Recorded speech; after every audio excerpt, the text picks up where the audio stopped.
사랑을 잘 하고 싶으신가요? 아마 사랑 때문에 고민하지 않는 분들은 없으실 것 같은데요. 그런 우리의 흥미를 잡아끄는 제목의 책이 있습니다. 에리 프롬의 사랑의 기술인데요.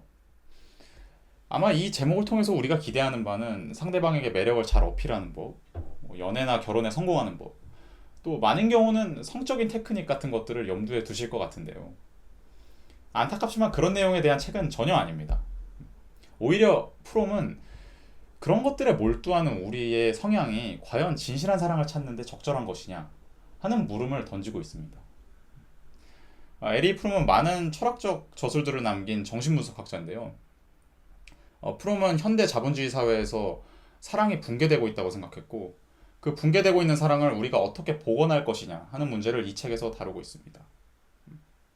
만약 우리가 뭐 소개팅에서 성공하는 방법, 뭐 상대방에게 성적으로 어필하는 방법, 그런 것들에만 집착하고 있다면 그건 프롬이 보기에 진정한 사랑이 아닙니다. 미성숙한 사랑에 불과합니다.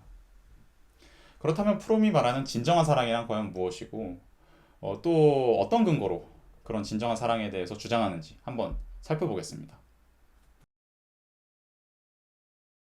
먼저 인간은 왜 사랑을 하고 또 해야만 할까요? 프롬은 인간의 분리된 상태로부터 사랑의 필요성이 따라 나온다고 주장합니다. 인간은 지구상에서 유일하게 자연으로부터 분리된 존재입니다. 동물들은 자연과 완전히 하나가 된 상태에서 자연 속에서 본능에 따라서 그 순간을 살죠.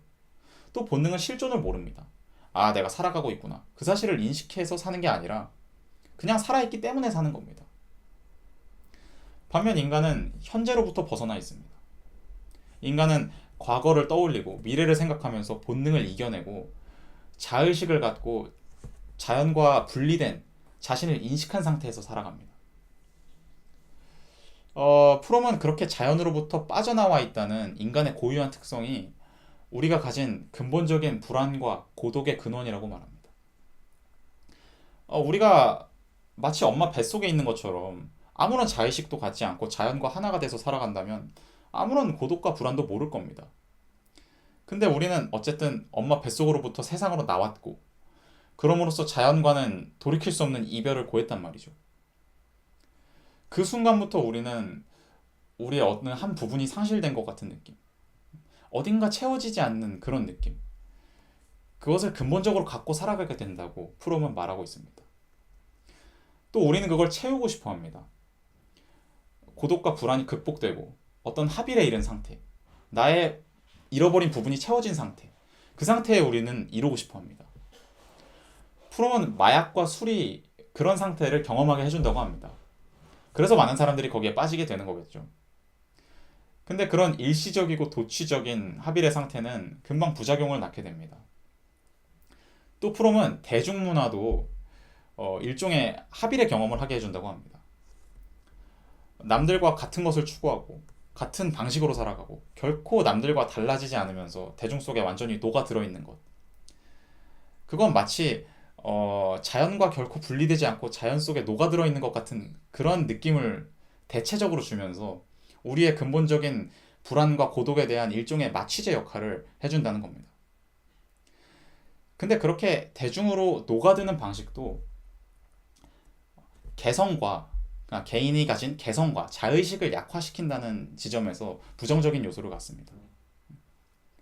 개성과 자의식을 약화시킨다는 것은 우리가 자의식을 포기하고 다시 자연 상태로 엄마 뱃속으로 들어가는 것과 비슷한 겁니다.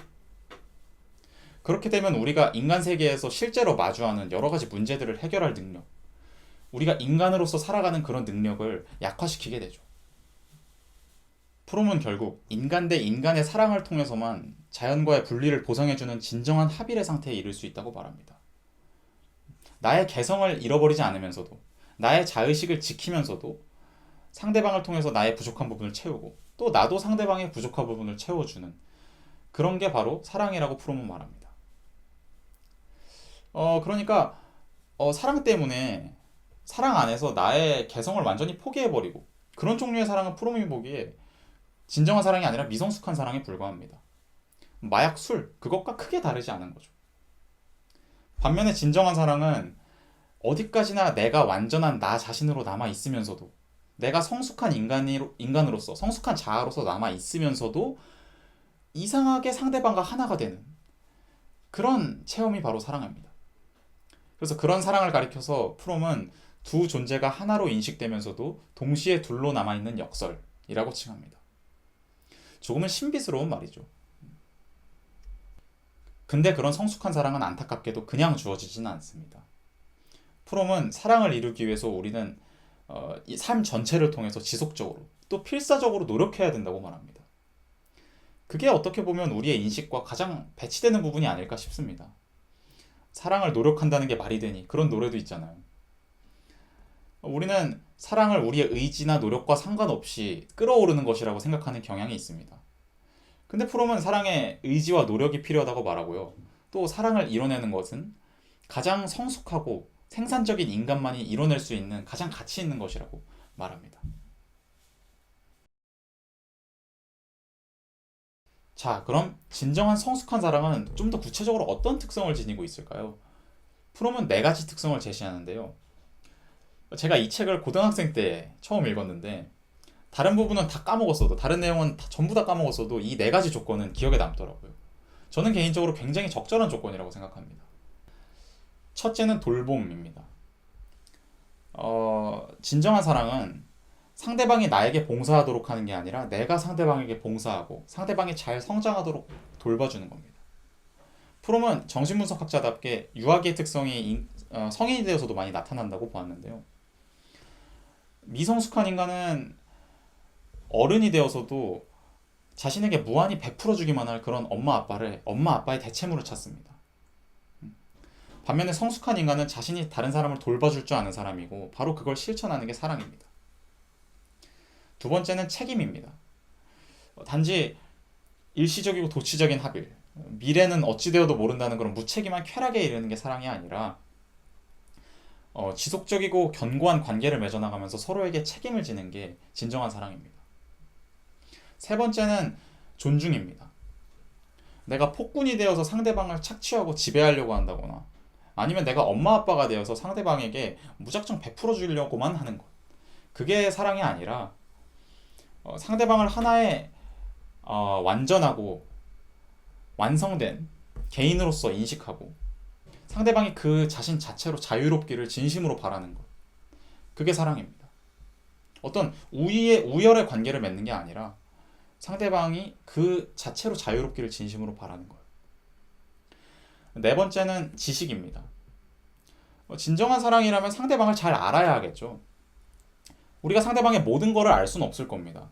그런데 적어도 내가 알 수 있는 것들은 알려고 지속적으로 노력하고 그럼으로써 가장 내밀하고 친밀한 가장 중심적인 삶의 관계를 맺어나가는 것. 그게 사랑입니다. 그래서 프롬이 말하는 사랑은 어느 정도 오랜 시간이 지나야만 올해까진 꼭 아니어도 되겠지만 어느 정도 시간이 지나야만 비로소 진정한 의미에서 실현될 수 있는 겁니다. 사랑 때문에 혹시 고민에 처하신 분들이 있으시다면 내가 맺고 있는 사랑의 관계에서는 이 네 가지 중 어느 것이 부족한가 한번 생각해 보시면 많은 경우에는 답을 얻으실 겁니다. 이번에는 반대로 좋지 못한 사랑의 유형, 프롬이 사랑의 붕괴라고 부르는 두 가지 유형에 대해서 알아보겠는데요. 프롬은 이 사랑의 붕괴가 현대 자본주의 체제와 밀접한 연관을 맺고 있다고 생각합니다. 자본주의의 지배력이 강화될수록 자본주의가 생활 곳곳으로 침투할수록 사랑마저 시장 경제적인 특성을 갖게 된다고 말합니다. 우리가 시장에서 적절한 돈을 주고 나에게 맞는 상품을 구매하잖아요. 마찬가지로 우리는 사랑의 시장에서 상대방이 가진 외모, 경제력, 그런 자질들을 조건으로 보고 내가 가진 조건들과 비교합니다. 그리고 그 조건이 맞으면 구매를 하고 아니면 거부를 하게 되죠. 그리고 우리가 좋은 물건을 사려고 좋은 차, 좋은 집 사려고 열심히 돈도 벌고 공부도 하고 하지 않습니까? 마찬가지로 사랑의 시장에서 나의 구매력을 증가시키기 위해 나의 조건을 향상시키기 위해서 열심히 공부도 하고 돈도 벌고 성형수술도 하고 운동도 하고 그런다는 겁니다. 근데 프롬이 보기에 이거는 완전히 인간이 물건 취급을 당하는 겁니다. 마르크시즘에서 자본주의 체제의 노동 과정 안에서 인간이 사물화되는 현상을 많이 지적했는데요. 근데 충격적이게도 프롬이 보기에는 노동 과정에서 벗어난 그런 시간, 가장 개인적이고 우리가 가장 큰 행복을 추구해야 하는 그런 사랑의 시간에서마저 우리는 사물 취급을 당한다는 겁니다. 우리 스스로를 사물 취급을 한다는 겁니다. 원래 스펙이라는 말이 물건에 기계에 사양을 잴 때 쓰는 거잖아요. 근데 소개팅 자리에서도 쉽게 쓰는 것 같아요. 걔 스펙이 어때? 프롬이 보기에 이거는 완전히 우리를 진열장의 상품 취급을 한다는 겁니다. 이런 자본주의적인 경향 아래서 나타난 사랑의 붕괴의 첫 번째 유형은 성적 만족과 사랑을 동일시하는 겁니다. 프롬은 이걸 프로이트식 사랑이라고 부르기도 하는데요. 리비도의 충족을 최우선시하는 겁니다. 프롬은 이렇게 욕구 충족을 최우선시하는 그런 사랑은 현대 자본주의의 소비 문화와 밀접한 관계를 맺고 있다고 생각합니다. 자본주의는 우리가 절약하고 절제하는 게 아니라 끊임없이 소비하고 욕망을 분출하면서 계속해서 현재적인 그런 욕망을 충족시키도록 우리를 이끌지 않습니까? 그러한 경향이 사랑에도 투영되어서 사랑에서도 마찬가지로 나는 사랑을 통해 무엇보다도 내 욕망을 충족시켜야 한다. 그렇게 생각하도록 그런 경향을 갖도록 우리를 이끈다는 겁니다. 근데 프롬이 말하는 진정한 사랑은 상대방이 잘 성장하도록 도와주고 상대방의 자유를 진심으로 바라는 거거든요. 욕망 충족은 사랑의 한 부분이겠죠. 근데 그걸 핵심으로 오해해서는 안 된다는 겁니다. 자, 사랑의 붕괴의 두 번째 유형은 팀워크식 사랑입니다. 잡지에서 보면 성공적인 사랑을 위해서는 이러이러해야 한다, 사려 깊어야 한다, 배려심 있어야 한다, 상대방을 잘 이해해야 한다, 그런 말들 많이 듣잖아요. 상투적인 말들요. 물론 다 맞는 말들이죠. 근데 프롬이 보기에 그런 잡지에서의 상담사들의 말은 사랑의 관계를 마치 회사에서의 팀 관계 비슷하게 본다는 겁니다. 일적인 팀 관계는 어디까지나 이익을 극대화하기 위한 방안이거든요. 우리가 만약에 사랑을 어떤 이익을 목적으로 하는 것으로 본다면 그런 이익들이 우리가 가진 근본적인 고독과 불안의 일시적인 도피처를 제공해 줄 수는 있을 겁니다. 근데 결코 그것을 극복하는 완전한 합일의 상태에 이르게 해주지는 못합니다. 그러니까 핵심은 우리가 어떤 다른 이익을 목적으로 갖고 그 목적을 실현하기 위한 수단으로 사랑을 이용하느냐, 아니면 그 사랑, 그 합일 자체를 목적으로 삼고 살아가느냐, 그 차이인 겁니다. 팀워크식 사랑은 겉으로 보기에는 매끈하게 서로 잘 기능하면서 최대의 이익을 잘 추구해 나가고 있는 것처럼 보이지만 그 둘은 결코 합일의 상태에 이르지 못하고 서로 낯선 상태, 서로 분리된 상태, 그렇게 남고 맙니다. 자, 그래서 그 분리를 극복하기 위해서 우리는 도대체 어떻게 해야 하냐, 그런 의문이 드실 겁니다. 삶 전체를 통해서 지속적이고 필사적으로 노력해야죠. 그러니까 프롬이 구체적이고 보편적인 지침을 주려고 형식화하려고 하진 않아요. 구체적인 지침을 주긴 합니다. 예를 들어서 상대방에게 자꾸 쓸데없는 소리, 상투적인 소리 하지 마라, 그런 얘기를 하긴 하는데 제 생각엔 그런 지침들이 결정적이어 보이진 않아요. 오히려 더 중요한 거는 프롬이 자꾸 이런 식의 말들을 한다는 겁니다. 현대사회에서 사랑에 실패하는 사람들을 보면 이런 생각을 한다는 거예요. 걔는 나랑 맞지 않아. 그리고 계속해서 나랑 맞는 상대를 찾으려고 헤맨다는 겁니다.